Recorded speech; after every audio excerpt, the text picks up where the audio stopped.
ओम श्री गणेशाय नमः। दोस्तों, स्वागत है आप सभी का आपके अपने चैनल शास्त्र गुरु वॉइस में। दोस्तों, 28 सितंबर 2023 को गणपति विसर्जन के दिन एक बहुत ही दिव्य और दुर्लभ संयोग बन रहा है। दोस्तों, इस अनंत चतुर्दशी होने के साथ साथ धन लक्ष्मी योग, कुबेर योग और अमृत सिद्धि योग का निर्माण हो रहा है। इसीलिए ये दिन इच्छा पूर्ति के लिए बेहद ही खास माना जा रहा है। दोस्तों, आज हम बात करेंगे गणपति विसर्जन के बारे में। गणपति जी जो कि 10 दिन के लिए आपके घर में पधारे हैं, उनका आपको किस तरह से विसर्जन करना चाहिए, उनकी चौकी आप किस तरह से हटाएंगे, नारियल का क्या करना है, पूजन सामग्री जो आप रखते हैं उसका क्या करना है, प्रसाद का क्या करना है। कुछ लोग गणपति जी को कुछ वस्त्र समर्पित करते हैं, तो उन वस्त्रों का क्या करना है और इस दिन कौन से उपाय हैं जिनको करने मात्र से आपको शुभ फलों की प्राप्ति होगी। दोस्तों, ये उपाय बेहद ही आसान है। अगर इस दिन आप इन्हें कर लेते हैं तो आपकी किस्मत चमक जाएगी। तो दोस्तों, यह समस्त जानकारी आपको इस वीडियो के माध्यम से मिलेगी,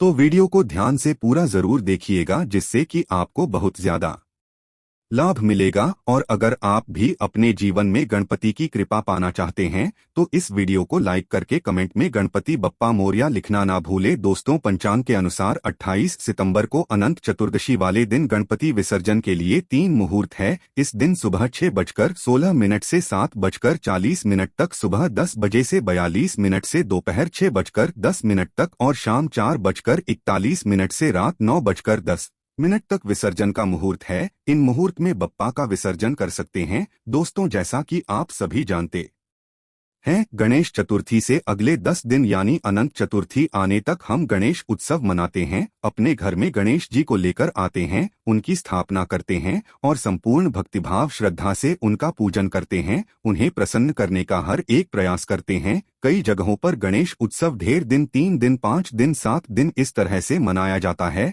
जब भी गणेश जी की हम स्थापना करते हैं उसके बाद हमें उनका विसर्जन भी करना होता है, यानी हम गणेश जी की मूर्ति को विसर्जित भी करते हैं। तो उसकी सही विधि क्या होनी चाहिए वह ध्यान से जान लीजिए।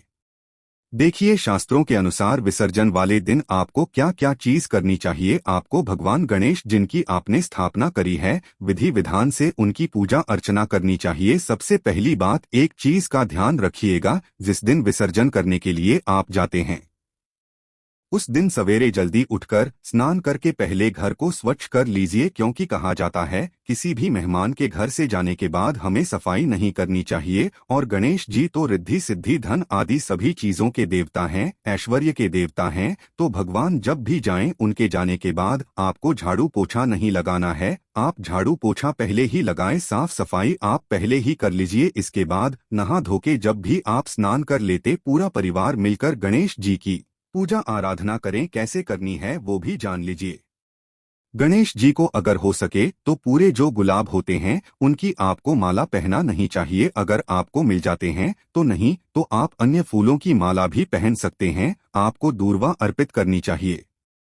आपको अक्षत, हल्दी, कुमकुम आदि गणेश जी को अर्पित करना चाहिए। अबीर, गुलाम उन्हें बेहद प्रसन्न होता आपको वह अर्पित करना चाहिए आपको भोग स्वरूप। क्योंकि देखिए, जब भी हमारे यहाँ से कोई मेहमान जाते हैं तो उन्हें पूरा प्रसन्न करने की पूरी कोशिश करते हैं। तो आपको क्या करना है, उनका जो भी प्रिय भोग है उन्हें गुड़ चढ़ाया जाता है। गणेश जी को गुड़ का भोग अत्यधिक प्रिय होता है। ड्राई फ्रूट्स का भोग आप रखें। देखिए, जो यथासंभव हो आपके लिए जितना आप कर सके वह करें। उनको फल अर्पित करें, उनको मोदक प्रिय है वो अर्पित करें। जो आप कर सकते हो उतनी पूरी कोशिश करें। उनका प्रिय भोग उनके सामने रखें। पानी, बताशा, लौंग, सुपारी वगैरह आप उन्हें अर्पित कर सकते हैं। इसके बाद हमें भगवान की घी का दीपक जलाकर, धूप दीप जलाकर आरती करनी चाहिए। ओम गण गणपति नमक आपको उस दिन जाप भी करना चाहिए, बहुत ही शुभ माना जाता है। और यदि आपके लिए संभव हो तो एक छोटा सा हवन आपको आज के दिन विशेष रूप से कर लेना चाहिए। हवन किस तरह से किया जाता है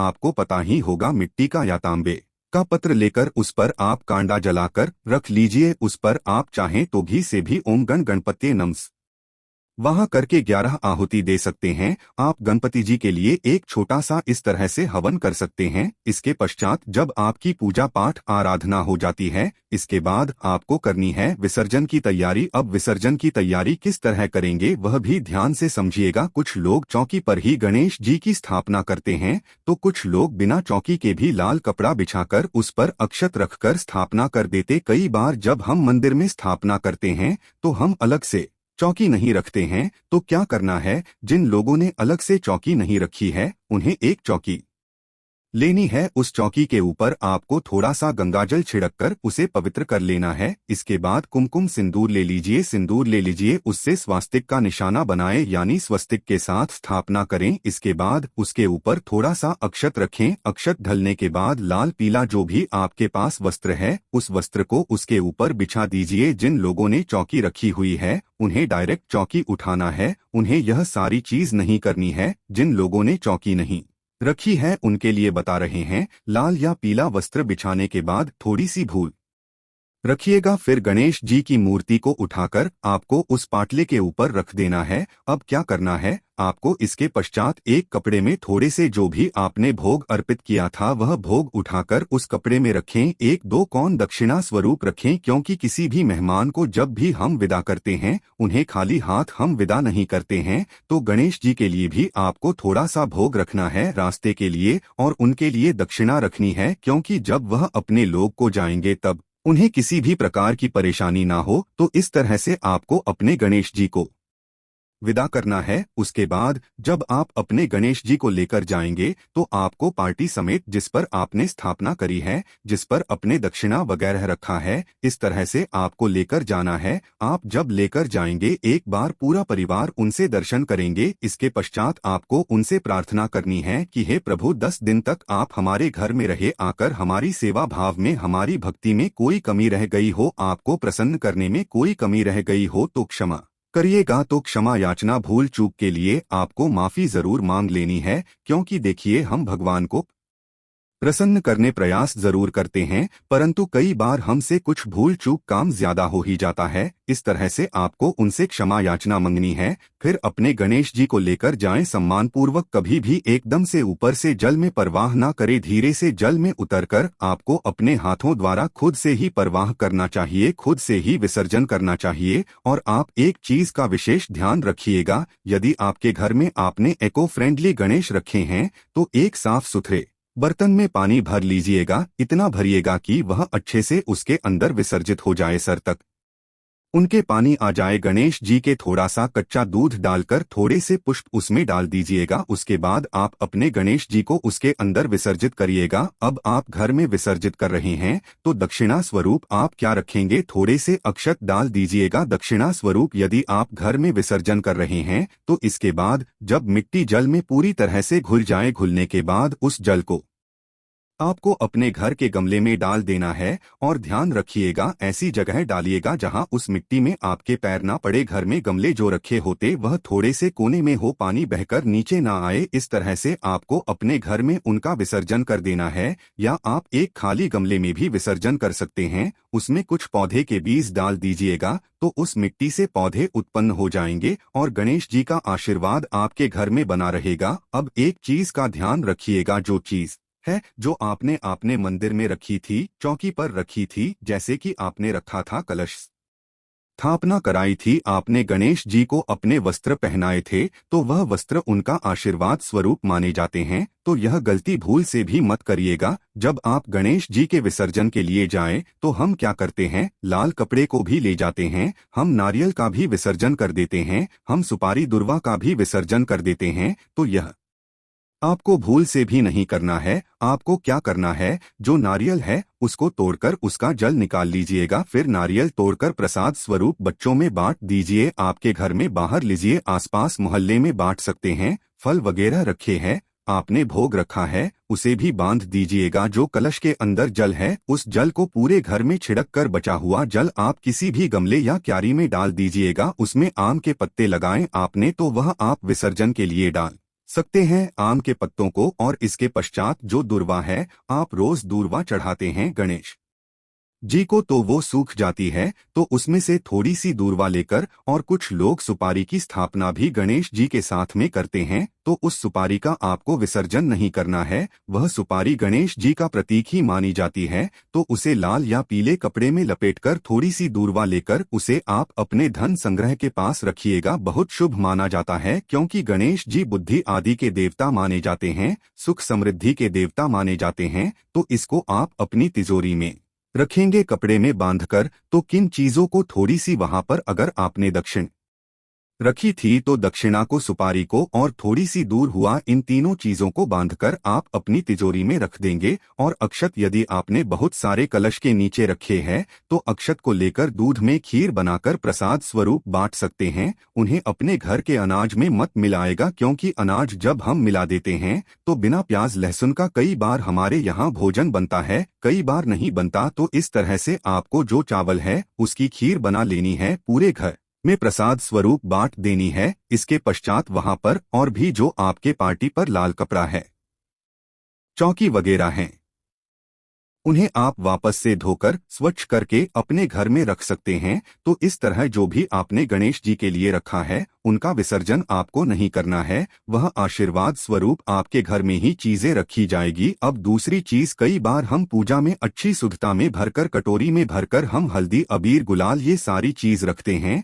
तो 10 दिन तक रखी हुई चीज बहुत ही विशेष लाभ आपको देती है, क्योंकि उसमें गणेश जी का संपूर्ण आशीर्वाद समाया होता है। तो जो सिंदूर आपने रखा है, जब भी कोई विशेष आयोजन हो, आपके बच्चे की एग्जाम हो या आप किसी शुभ कार्य के लिए जा रहे, उसका तिलक आपको विशेष रूप से करना चाहिए। या कोई विशेष त्योहार है तो महिलाएं मांग भरने के लिए सिंदूर का प्रयोग कर सकती हैं, तो सिंदूर का आप इस तरह से प्रयोग कर सकते हैं, हल्दी का प्रयोग कर सकते हैं। तो यही थी आज की जानकारी कि गणेश जी की स्थापना के बाद विसर्जन आपको किस तरह करना है और चढ़ाई हुई वस्तुओं को किस तरह से आपको उपयोग करना है, उनको आपको संग्रहित करके रखना है। दोस्तों, गणेश विसर्जन की कथा के पीछे एक दिलचस्प कहानी है। ऐसा माना जाता है कि त्योहार के आखिरी दिन भगवान गणेश अपने माता पिता भगवान शिव और देवी पार्वती के साथ कैलाश पर्वत पर लौटते हैं। गणेश चतुर्थी का उत्सव जन्म, जीवन और मृत्यु के चक्र के महत्व को भी दर्शाता है।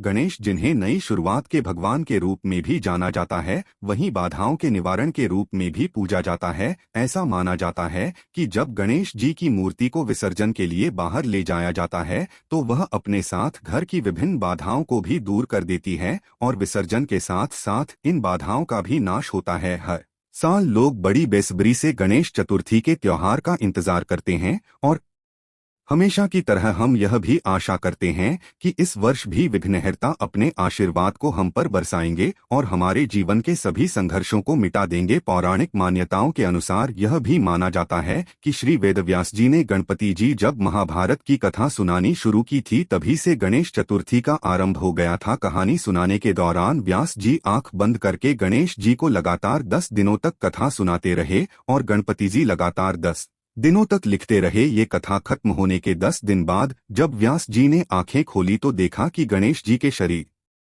का तापमान काफी ज्यादा बढ़ गया था। ऐसे में व्यास जी ने गणेश जी के शरीर को ठंडा करने के लिए जल में डुबकी लगाना शुरू कर दी। तभी से यह मान्यता है कि 10वें दिन गणेश जी को शीतल करने के लिए उनका विसर्जन जल में किया जाता है। इस प्रकार गणपति विसर्जन का आयोजन करना आवश्यक और महत्वपूर्ण माना गया है। गणपति विसर्जन करने के बाद गणपति जी के भक्त अगले वर्ष उनके स्वागत के लिए उनका इंतजार करते हैं। साथ ही जीवन के हर एक पड़ाव में गणपति जी का आशीर्वाद प्राप्त करने के लिए भी उनसे प्रार्थना करते हैं। दोस्तों, भगवान गणेश के विसर्जन से पहले ये आसान उपाय करके आप अपने दोषों को सदैव के लिए दूर कर सकते हैं। आइए जानते हैं कौन से हैं वह उपाय। बिगड़ा काम बन जाएगा। अक्सर देखा जाता है कि हम किसी काम के पूरे होने के लिए लगातार कोशिश करते हैं, लेकिन वह पूरा नहीं हो पाता है। तो अब आप चिंता छोड़कर 4 नारियल एक माला में पिरोकर गणेश जी को अर्पित करें, आपका काम बन जाएगा। परीक्षा में असफलता। अगर आप परीक्षा में बार बार असफल हो रहे हैं या आप नौकरी के लिए इंटरव्यू में असफल हो रहे हैं, तो कच्चे सूत में 7 गांठ लगाकर जय गणेश ऑटो क्लेश मंत्र का जाप करें और उस सूद को पर्स में रखें। आपकी समस्या समाप्त हो जाएगी। किस्मत नहीं दे रही है साथ, अगर आपका भाग्य आपका साथ नहीं दे रहा है और आप उसे अपने अनुकूल बनाना चाहते हैं तो गजानन का जलाभिषेक करके लड्डू का भोग लगाएं और प्रार्थना करें। ऐसा करने आपका काम हो जाएगा। समस्याओं का ऐसे करें समाधान। यदि आप किसी समस्या से लगातार परेशान हैं तो गणपति का स्वरूप कहे जाने वाले हाथी को हरा चारा खिलाकर प्रार्थना करने से आपकी समस्या का समाधान हो जाएगा। धन प्राप्ति के लिए अगर आप तंगी से परेशान हैं और धन प्राप्ति करना चाहते हैं तो प्रातःकाल उठकर स्नान करें और गाय को शुद्ध घी व गुड़ का भोग लगाएं। आपकी समस्या जल्द समाप्त होगी। अगर आता है ज्यादा गुस्सा, अगर आपकी गुस्सैल प्रवृत्ति से आपको कई कठिनाइयों का सामना करना पड़ता है तो आप लाल रंग का फूल 7 दिनों तक भगवान गणेश को चढ़ाएं। आपका क्रोध खत्म हो जाएगा, तुतलाहट दूर करता है। ये उपाय कभी कभी देखा जाता है कि आपका बच्चा बचपन से ही वाणी दोष से ग्रसित होता है। यदि आप उसकी वाणी से तुतलाहट खत्म करना चाहते हैं तो केले की एक माला बनाकर भगवान गणेश को चढ़ाएं। ऐसा करने से वाणी दोष से मुक्ति मिलती है। पारिवारिक कलह से बचने के उपाय। आपका परिवार अगर पारिवारिक कलह से जूझ रहा है तो बुधवार के दिन गणेश जी की प्रतीकात्मक मूर्ति बनाकर घर के मंदिर में स्थापित करें और रोज उसकी पूजा करें। ऐसा करने से सुख बना रहता है। घर के मुख्य दरवाजे के पास गणेश जी की मूर्ति की स्थापना करने से घर में सुख और समृद्धि बनी रहती है। दोस्तों, वीडियो में बताई गई जानकारी अगर आपको सही लगी हो तभी वीडियो को लाइक करें। जानकारी अच्छी न लगी हो वीडियो को लाइक मत करो। दोस्तों, इस जानकारी को अपने अन्य प्रियजनों के साथ जरूर शेयर करेगा। और यदि हमारे चैनल पर पहली बार आए हैं तो चैनल को सब्सक्राइब करिएगा। जय गणेश जी महाराज।